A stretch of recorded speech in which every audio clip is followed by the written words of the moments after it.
Okay, today I'm here to talk to you about Hernan Cortez, the great Spanish conquistador who would conquer the Aztec Empire.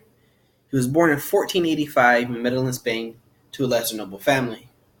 When he was 14, they would send him to study law at the University of Salamanca, where his studies were unhappy and he was restless due to his fantasizing of exploring the New World just like Christopher Columbus. Then in 1504, at the age of 19, he would do so when he would leave Spain for the New World. In his first 7 years, he would work as a farmer. Then in 1511, he would join Diego Velázquez's conquest in Cuba.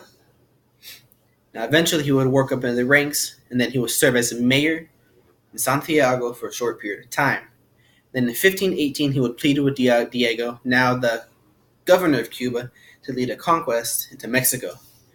Diego would agree, but shortly after, he would cancel the expedition due to suspicion of Hernan's intentions. Hernan would deny orders and sail for Mexico with 500 men and 11 ships. Then in early 1519, he would land into the coast of Mexico. Quickly, he would brutally conquer many villages. Others would become his allies because of their hatred for the Aztec Empire.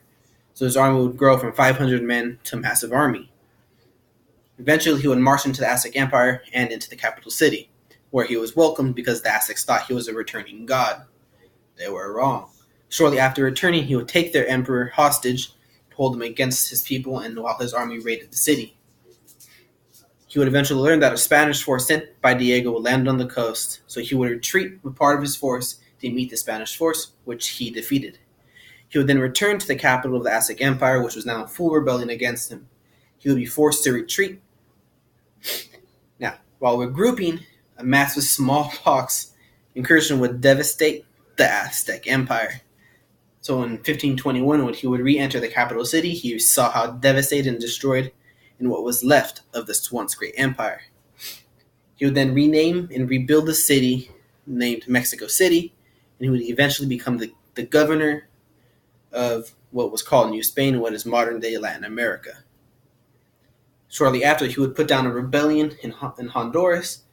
Upon returning into Mexico, he would be stripped of his governorship out of fear of too much power by the King of Spain.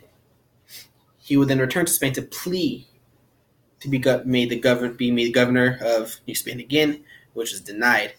He would then spend his rest of his life looking for acknowledgement and rewards for his conquest into Mexico.